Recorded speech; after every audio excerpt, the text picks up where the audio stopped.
UP में 7वें चरण के चुनाव के लिए आज थमेगा प्रचार। 3 सीटों पर शाम 4 बजे तो बाकी के 51 सीटों पर शाम 6 बजे थम जाएगा प्रचार।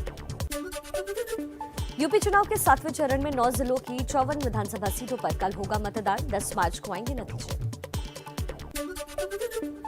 पीएम मोदी के वाराणसी दौरे का आज दूसरा दिन। खजूरी गांव में दोपहर 12:45 पर करेंगे जनसभा। गृहमंत्री अमित शाह आज यूपी के जौनपुर में करेंगे चुनावी रैली। सुबह 11 बजे नौवेड़वा के इंटर कॉलेज में होगी जनसभा।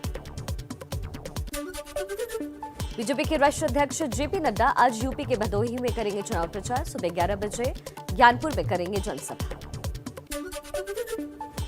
सीएम योगी आदित्यनाथ आज सोनभद्र, भदोही और आजमगढ़ में भरेंगे हुंकार। 5 जनसभाओं को करेंगे संबोधित। दोपहर 3 बजे के बाद लखनऊ में करेंगे प्रेस कॉन्फ्रेंस। समाजवादी पार्टी अध्यक्ष अखिलेश यादव की आज आजमगढ़, मिर्जापुर और जौनपुर में चुनावी रैलियां। पार्टी कार्यकर्ताओं से भी करेंगे चुनावी चर्चा। प्रचार के आखिरी दिन केंद्रीय मंत्री स्मृति ईरानी और अनुराग ठाकुर करेंगे चुनाव प्रचार। सुबह 11 बजे मिर्जापुर के परेड ग्राउंड में करेंगे जनसभा। मणिपुर विधानसभा चुनाव के दूसरे चरण के तहत आज होगा मतदान। कड़ी सुरक्षा के बीच 6 जिलों की 22 सीटों के लिए वोटिंग आज। मणिपुर के 12 मतदान केंद्रों पर आज दोबारा वोटिंग। 5 विधानसभा सीटों पर 28 फरवरी को हुआ था मतदान। 10 मार्च को आएंगे नतीजे। पीएम मोदी अचानक वाराणसी के कैंट स्टेशन पहुंचे, जहां उन्होंने लोगों से मुलाकात की। पीएम मोदी से मिलने के लिए लोगों की जुटी भारी भीड़। 2014, साल 2017 और साल 2019 के बाद मोदी का वाराणसी में चौथा मेगा शो।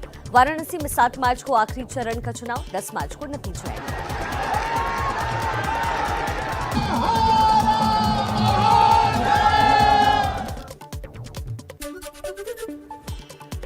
पीएम मोदी के रोड शो में जन सैलाब। हजारों की तादाद में लोग पीएम के रोड शो में शामिल हुए। फूलों की बारिश लगातार करती जा रही थी। मोदी ने अपने रोड शो के दौरान पहली भगवा रंग की टोपी, सफेद रंग की खादी के कुर्ते पर डाला था भगवा गमछा। पीएम मोदी के मेगा शो में उमड़े जन सैलाब का मोदी ने हाथ हिलाकर किया अभिवादन। काशी की जनता को दिया धन्यवाद।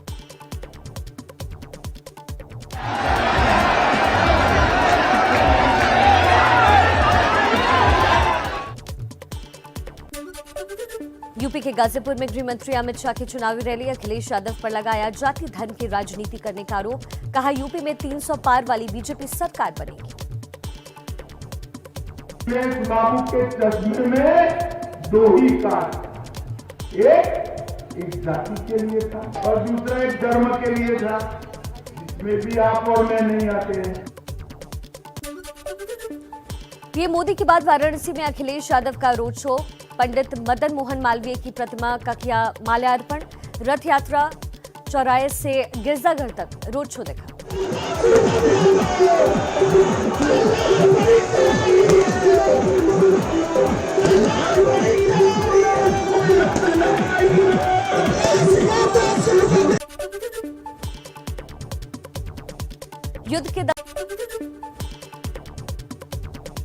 युद्ध के 10वें दिन रूस के हमले और तेज कीव। खार्किव के बाद अब निशाने पर चेरनीहिव हमले में 33 लोगों की मौत। कई शहरों में हमले का। यूक्रेन के राष्ट्रपति ज़ेलेंस्की ने अपने कार्यालय से जारी किया वीडियो। कहा, कीव में अपने कार्यालय में मौजूद हूं, कोई भी कहीं नहीं भागा। देश से भागने की खबरों के बीच सामने आए यूक्रेन के राष्ट्रपति ज़ेलेंस्की। कहा, आखिरी सांस तक लड़ूंगा। यूरोप के लोग चुप न रहे। रूस ने यूक्रेन में यूरोप के सबसे बड़े परमाणु पावर प्लांट पर किया कब्जा। यूक्रेन ने रूस के एक और सुखोई विमान को मार गिराने का दावा किया है। यूक्रेन के न्यूक्लियर प्लांट पर रूसी हमले को लेकर यूएनएससी की आपातकालीन बैठक। America, Britain, Albania, France, Ireland, Norway ने बुलाई मीटिंग। संयुक्त राष्ट्र मानवाधिकार परिषद में रूस के खिलाफ निंदा प्रस्ताव पास। भारत, पाकिस्तान और चीन रहे गैर हाजिर। यूक्रेन में रूस की कार्रवाई को लेकर अब बनेगा आयोग। यूएनएससी में यूक्रेन के राजदूत का बयान। दुनिया पर हमला कर रहा है आतंकी रूस को रोके अंतर्राष्ट्रीय समुदाय। अमेरिका ने यूक्रेन की मांग को खारिज कर दिया है। कहा है कि यूक्रेन के साथ हैं, लेकिन नो फ्लाई जोन को लागू कर युद्ध को बढ़ता हुआ नहीं देख सकते। रूस ने एक बार फिर दोहराया है कि उसका यूक्रेन पर कब्जे का कोई इरादा नहीं। स्विट्जरलैंड में रूसी राजनयिक ने गेनेडी गतिलोव ने कहा है कि रूस का मकसद सिर्फ अपनी सुरक्षा है। जॉर्जिया की राजधानी तिब्लिसी में यूक्रेन के समर्थन में निकाली गई रैली। हजारों लोग यूक्रेन के राष्ट्रपति का भाषण सुनने के लिए जुटे। अमेरिका की उपराष्ट्रपति कमला हैरिस 11 मार्च को जाएंगी पोलैंड और रोमानिया। यूक्रेन के समर्थन में करेंगी दौरा।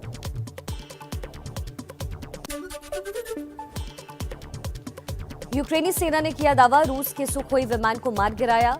माकरीव के पास फाइटर जेट को मार गिराने का दावा किया गया। भारतीय छात्रों को लाने के लिए उड़ेंगी आज 11 फ्लाइटें। वायुसेना के 4 विमान भी भरेंगे उड़ान। 2000 से ज्यादा भारतीयों को वापस लाने की उम्मीद।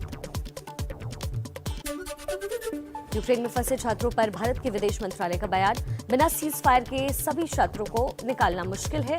रूस का दावा, यूक्रेन की फायरिंग में घायल हुए 5 भारतीय छात्र। It is a conflict zone. You can't send in people. We are coordinating through the university. We are trying to do it through student coordinators.